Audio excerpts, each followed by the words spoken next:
Okay, so I was playing my favourite game, Lotus 2, and I was thinking about doing a YouTube video on the history of Lotus 1, 2 and 3, and then I discovered that once Gremlin Graphics had finished with Lotus 1, 2 and 3, they kept going making racing games, and I never knew that because they came out on the Super Nintendo, and I always stuck to the Commodore. So there's like Top Gear 2, Top Gear 3000, and so I added those to my YouTube video. And then I discovered that so for Top Gear 2 there's a Super Nintendo version and a Genesis version. There's also a Game Boy, that's the Rally, Top Gear Rally. There's a Game Boy Advanced version. Top Gear 2, there's a Nintendo 64 version. Top Gear 3000 only came out on the Super Nintendo. That was developed by Gremlin Interactive, so they changed it from Gremlin Graphics to Gremlin Interactive, and published by Kimco. So there's those. Then so Top Gear Rally, that came out on this Nintendo 64, the Game Boy Color, Game Boy Advance, and there was also a rename, or they called it Top Gear Pocket for the European version. So these two games, Top Gear Rally and Top Gear Pocket, are exactly the same game on the Game Boy Advance. And same with Top Gear Rally 2. That came out on the Nintendo 64. And the Game Boy Color version is called Top Gear Pocket 2. And in Europe it was called Top Gear Rally 2. So there's those. So what I'm going to do is I'm going to play the Lotus trilogy and the Top Gear trilogy, even though there's more than 3 in the Top Gear trilogy. Quintet, whatever you want to call it. And I'm going to do kind of a shuffle from what I want to call the worst graphics to the best. I mean, Top Gear Overdrive is obviously the best of the best because it's in 3D. You're starting to get into PlayStation style graphics, which is beyond my scope. I'd rather stick to the 2D racing games, not 3D. That's a whole other separate channel, or modern gaming, or whatever you want to call it. So I'll stick to the early generation consoles anyway.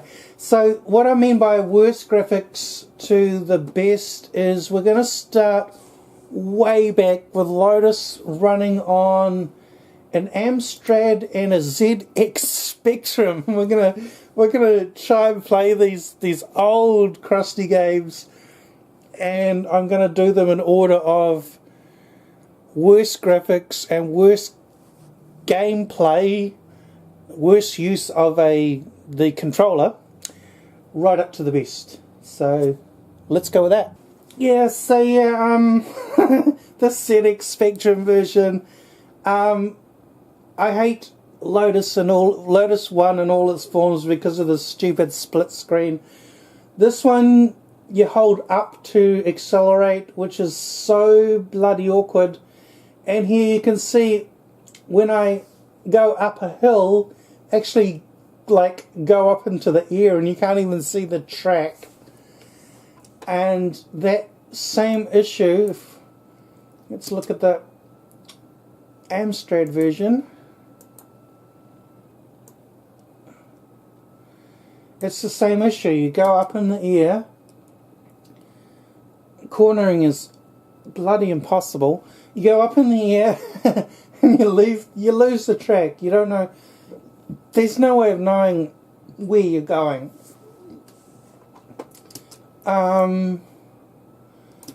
Commodore 64 version's a lot better. I mean, obviously it's in more than two colours, green and black. And it was blue, I think I saw blue, but we've got colour now with the Commodore 64, and it's a much better game, but still the split screen. I can't handle the having to push up and to accelerate. It just doesn't work for me. Well, I'll explain that when we get to Lotus 2 and 3.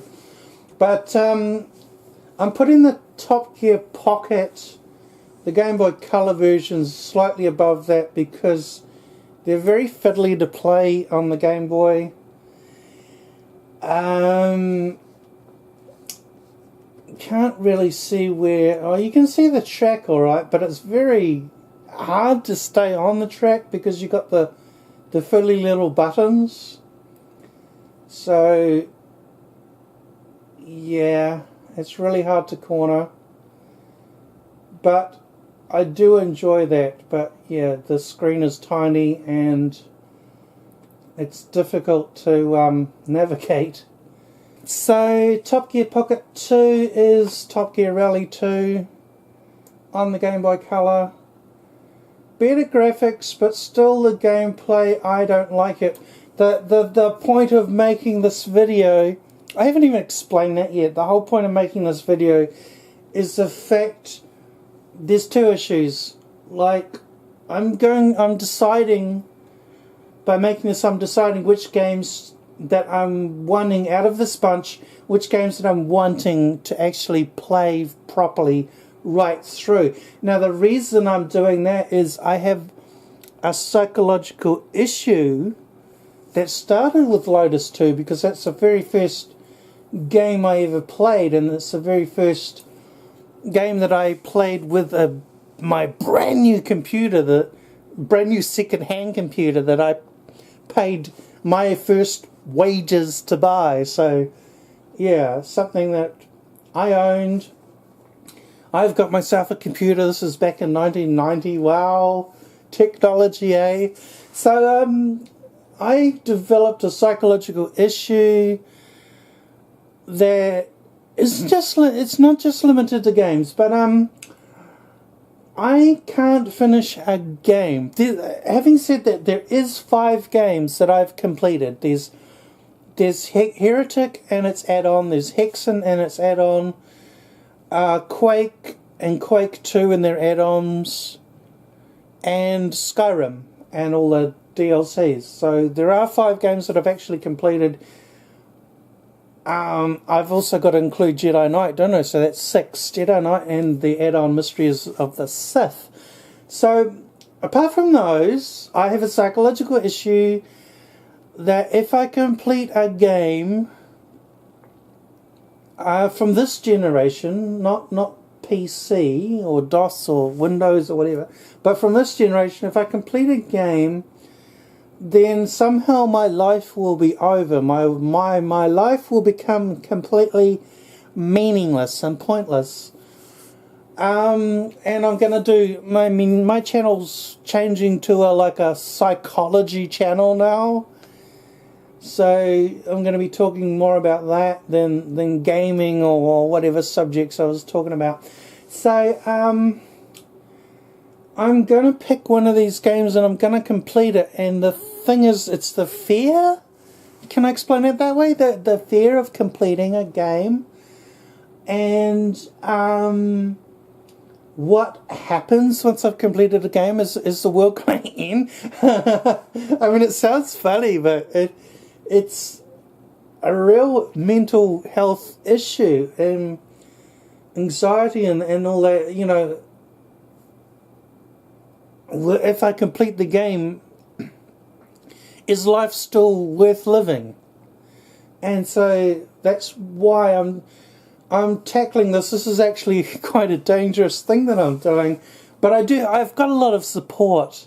I mean, this sounds utterly crazy, but I've got a lot of support around when I've completed Lotus 2, and I'm doing Lotus 2 with a manual gearbox and not automatic. and it may take ages to beat it. I've been trying to beat this game since 1992 when I bought my Amiga 500. So, yeah, I've been trying to beat it, and I've been giving up beating it in case I finish it and then the world ends. So let's tackle that mental health issue. It sounds so silly. Let's tackle that mental health issue and see what happens. So, Top Gear 2, it's a cool game. I love it.